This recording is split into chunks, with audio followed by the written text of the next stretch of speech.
안녕하세요. 세상의 모든 미술 송이? 제이입니다.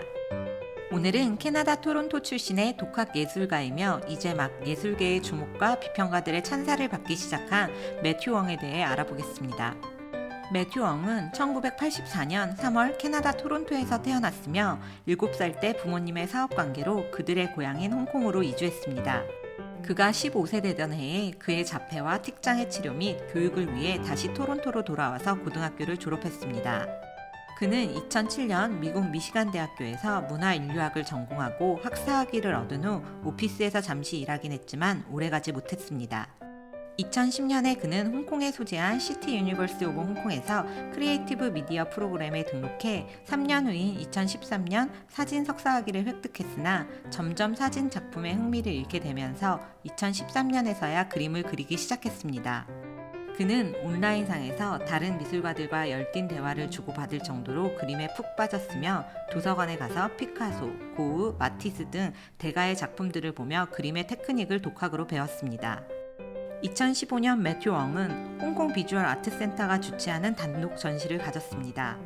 다소 규모가 작았지만 이 전시회는 그의 경력에 있어 중요한 이력으로 대중에게 인식되는데요. 이 전시로 인해 그의 이름과 그림이 빠르게 미술계 포럼과 다양한 언론에 거론되기 시작했습니다. 이후 2018년까지 뉴욕 갤러리에서 몇 번의 단독 전시를 가졌으며 그의 작품들은 비평가들로부터 앙리 말티스, 에두아르 비아르, 후기 인상파 빈센트 반 고흐 등을 연상케 한다는 호평을 받았습니다. 2016년 캐나다 서부 알버타주의 에드먼튼으로 이주한 그는 화가로서 경제적으로 여유가 생기게 됐습니다. 이에 따라 자신감도 생긴 그는 그의 작품과 관련된 비즈니스를 직접 관리하기 시작했습니다. 온라인상 알려진 그의 명성으로 2018년 매튜 웡은 뉴욕에서 첫 개인전을 열게 됩니다. 첫 개인전임에도 불구하고 평론가나 동료 선배 화가들, 콜렉터들 모두 그가 그림을 시작한 지 5년 만에 그린 그림이라고 믿지 않을 정도로 그의 재능에 놀랐다고 합니다. 대중에게 한 번도 얼굴을 내비친 적 없는 매튜 웡은 전시회를 구성하는 작품을 위해 그의 인생의 마지막 해를 보내게 됩니다.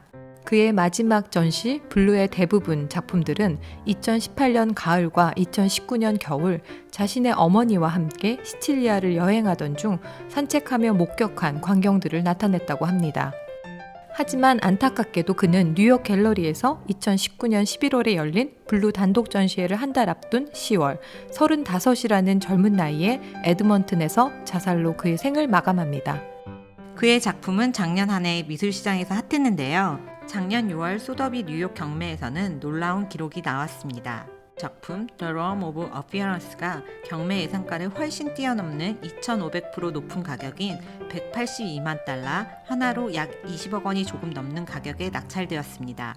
예상 가격은 6만 달러에서 8만 달러였으나 경매가 시작되자 가격은 폭발적으로 올랐습니다. 이 기록을 시작으로 작년 한 해 동안 내내 그의 작품은 주목받았습니다. 이제는 그의 새로운 작품을 더 이상 볼 수 없기에 그의 작품을 더 소장하고 싶어 하는 것 같습니다. 7월 필립스 뉴욕 경매에서는 2018년에 그린 작품인 무드룸이 예상가보다 약 11배 높은 가격인 약 85만 달러에 거래되었으며 2015년작 벌스2는 크리스티 홍콩 12월 경매에서 예상가보다 약 10배 넘는 가격에 낙찰되기도 하였습니다. 2020년 경매에 나온 그림은 거의 모든 작품이 낙찰되었으며 모두 예상가보다 높게 낙찰되었습니다. 그의 작품 중 최고가를 경신한 2017년 샹그리라는 2020년 10월 크리스티 경매에서 450만 불, 하나로는 약 50억 원에 판매되었는데요. 이는 무려 약 650% 상승한 가격이라고 합니다. 이 작품을 보면 전문법을 통해 그림에서 뿜어져 나오는 분위기, 원색의 향연들은 반 고흐나 조르주 쉐라 같은 대가들을 떠오르게 합니다. 2020년 10월 22일에는 2018년작 필그램이 무려 약 700% 상승한 4억 3천만 원에 낙찰되고 28일에는 2018년작 다이얼로그는 약 570%가 상승한 17억 7천에 낙찰되며 매튜 웡 작품의 인기를 실감할 수 있었습니다. 그의 작품들을 보면 광대한 풍경과 대조되는 외롭고 운둔적인 작은 인물들을 그려놓은 것을 찾을 수 있는데요. 그 존재들이 낭만적이고 숭고하게 표현되어진 것 같습니다. 이렇게 매튜 웡은 자신과 대중이 만나는 유일한 방법으로 자신이 만들어 놓은 풍경 속으로 관람객을 끌어들이고 우리로 하여금 개인적이고 집단적인 향수를 불러일으키게 만들고 있습니다. 미술 평론가 에릭 서핏은 미술 전문 잡지 아트 인 어메리카에서 매튜 웡의 작품은 19세기 말 프랑스 후기 인상파 화가의 맥을 이어줄 만한 영향 있는 작품이라고 평했습니다.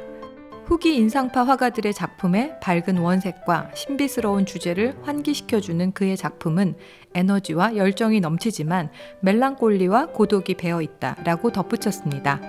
또 다른 미술평론가는 그의 전시회를 보고 처음 그의 풍경화 작품을 봤을 때 캔버스 위에 밝고 화사한 색상과 넓게 펼쳐진 패턴들이 그가 작품 속에 포함시킨 외로운 인간의 작품을 망친다고 생각했다. 그가 투박하게 묘사한 인물들은 허상처럼 작품과 생뚱맞다는 느낌을 받았다. 하지만 시간이 지나자 그의 작품 속 인물들은 전체적으로 꼭 필요한 존재임을 깨달았다. 예를 들면 겉모습의 영역 속에 배경이 나오는 정원은 이국적이며 넓은 무의식 세상으로 치닫으며 회색의 작은 남성은 전체 화면의 중심을 잡아주고 전면법으로 관람객들에게 쇼크를 안겨주는 효과를 내고 있다라고 평했습니다. 사진으로 보는 것보다 실물로 보면 그림에 압도당하는 느낌을 받게 되는 그의 그림은 현재 우리가 살고 있는 시점에서 과거 마티스나 인상파 화가의 작품들이 현대적으로 재해석된 듯한데요. 자신의 작품들의 직접적인 대상을 드러내지 않고 원색적인 색들로 이루어진 세밀한 붓터치로 자신의 주변 공간, 사물을 자신의 진정한 내면으로 해석한 그의 작품이 많은 사람들에게 사랑을 받는 건 당연한 듯합니다. 오늘은 여기까지입니다. 내용이 마음에 드셨다면 좋아요, 구독 꼭 눌러주세요.